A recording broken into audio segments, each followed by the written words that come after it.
अजितदादांच्या विमानाच्या अपघातात मृत्यूनंतर त्यांचा अंत्यविधी इथं पार पडला. प्रत्येक जणांच्या मनामध्ये हाच प्रश्न गंभीर स्वरूपाचा इथं निर्माण झाला. नेमका हा अपघात अपघातात झाला की त्यासाठी कुठली साजिश केली होती? आता बघा, DGCAच्या दुसऱ्या रिपोर्टमधून नेमकं सत्य माहिती आता इथं समोर आलं. आपल्या पहिल्या रिपोर्ट काल आल्या होत्या. त्यामध्ये सांगण्यात आलं होतं की जसं की धोक्यामुळे सकाळचं वातावरण खूपच खराब झालेलं होतं. त्यामुळे पायलटला समोरचं व्यवस्थित दिसत नव्हतं. त्यामुळे विमान कोसळलं आणि काही जण असं सांगत होते, की विमानामध्ये आधीच तांत्रिक प्रॉब्लेम आणि तांत्रिक अडचण अशा प्रकारचे कालपासून वेगवेगळे अंदाज या ठिकाणी लावले जात होते. परंतु आता जेव्हा दुसरा DGCAच्या रिपोर्ट आल्या, त्यानंतर आता सांगण्यात आलं, की एकूण महाराष्ट्रातील दादावर प्रेम करणाऱ्या जनतेचा विश्वास इथं उडाला. नेमकं काय घडलं? आतापर्यंत सत्य माहिती काय समोर आल्या? आपण या व्हिडिओमध्ये पाहून घ्यायचं आहे. आता बघा, DGCAच्या दुसऱ्या अहवालानंतर काय सांगतो? अखेर दादांचा विश्वासार्ह लोकांनी दादांचा घात केला का? अशा प्रकारे सुद्धा संशय या ठिकाणी सगळीकडे इथं लावला जात आहे. खरंच कोणी दादाला इथं अपघात जवळचा कोणी घात केलाय? मिनिटाचा व्हिडिओ नेमकं नक्की पाहत चला. अजितदादाचा इथं मृत्यू कसा झाला? त्या संदर्भातील महत्त्वपूर्ण इथं माहिती तुम्हाला आजच्या व्हिडिओमध्ये सांगितलं जाणार आहे. कारण की बघा, असं काय घडलं आहे, जे पहिल्या रिपोर्टमध्ये तुम्हाला पाहिलं असून आता दुसऱ्या रिपोर्टमध्ये आलेलं आहे, तिथं नुकताच इथं 5 मिनिटापूर्वी ही रिपोर्ट आलेली आहे. असं नेमकं काय घडलं? अजितदादा अपघातात होण्यापूर्वी 5 मिनिटापूर्वी इथं कोणाला कॉलवर बोलले होते? शेवटचा कॉल त्यांनी कोणाला केला होता? ज्यावेळी अपघात होण्यासाठी 2 मिनिटे फक्त बाकी राहिले होते, त्यावेळी त्यांची परिस्थिती विमानामध्ये कशा प्रकारची होती? पाहून घ्या. या व्हिडिओमध्ये शेवटपर्यंत तुम्हाला सर्व काही सांगितलं जाणार आहे. बघा, रिपोर्ट सविस्तर. मंगळवार जानेवारी उपमुख्यमंत्री अजितदादा पवार याचे जसे की मंत्रिमंडळ बैठकीच्या आधी मुंबईला आले होते. लक्षात ठेवा, जिल्हा परिषद निवडणुकीच्या इथं निमित्तानं अजितदादा पवारांचा बुधवारी बारामतीत या ठिकाणी 4 सभा आयोजित केल्या होत्या. त्या ठिकाणी अजितदादा पवार बुधवारी सकाळी इथं मुंबईहून बारामतीला निघाले. आता रवाना झाले. पण सकाळी पाहुणे या ठिकाणी जसं की बरोबर नव्हते. आता त्या ठिकाणी सुमारास अजित पवारांचे विमान लँड होतं. मड डोंगराचा भाग होता. त्या ठिकाणी विमान कोसळलं. अपघात इतका भीषण होता की विमानाच्या जागीच इथं मोठा पेट घेतला. विमान पूर्णपणे जळून खाक झाले.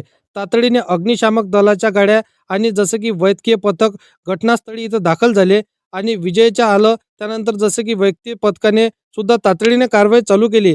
आता यामध्ये असं काय घडलं? अशी कोणती रिपोर्ट आली? हे तुम्हाला नक्की पाहायचं आहे. आता अशातच अपघाताचे दृश्य इथं समोर आल्यास सुरुवात झाली. तिथं अपघात झाला होता. तिथून इथं धुराचे इथं लोटे निघायला सुरुवात झाली. आता विमानाच्या या ठिकाणी सांगण्यात आलं, फक्त हे दिसतो की काळेचा काळी इथं धूळ निघत होतं.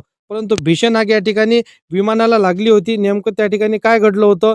विमान त्या ठिकाणी कोसळताना बरोबर 5 मिनिटे आधी काय घडलं होतं? हा प्रश्न सगळ्यांच्याच या ठिकाणी मनात पडलेला आहे.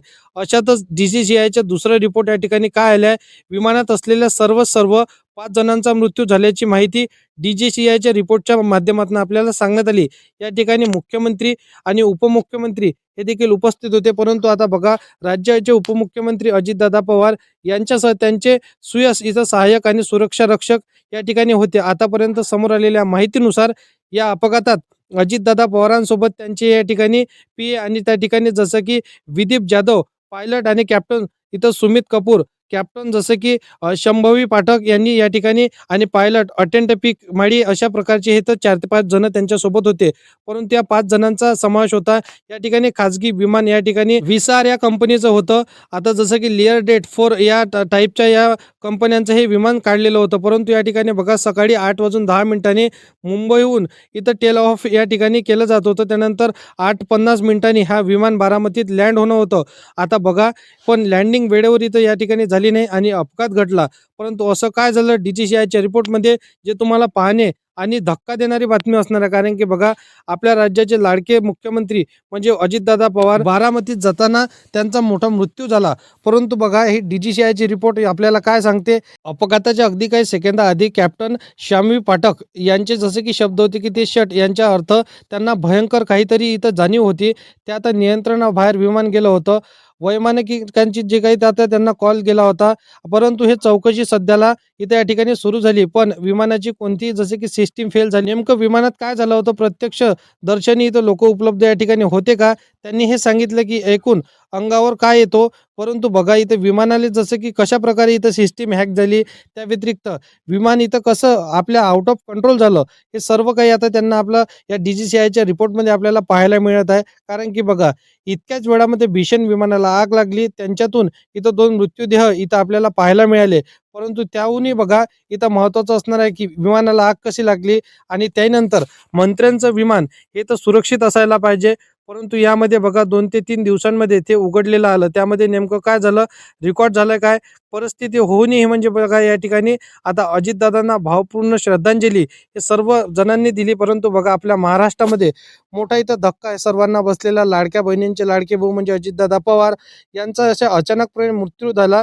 परंतु त्यामागे खरं कारण काय होतं, हे जर का तुम्हाला पाहायचे असेल तर हे तुम्हाला नेक्स्ट व्हिडिओमध्ये जे काय आता नेक्स्ट रिपोर्ट येणार त्यामध्ये सांगितलं जाणार आहे. परंतु असेच कामाचे व्हिडिओ बघण्यासाठी या चॅनलला सबस्क्राईब करून साईडला दिलेल्या बेल नोटिफिकेशनला नक्की प्रेस करा. तर मित्रांनो चला भेटूया नेक्स्ट व्हिडिओमध्ये.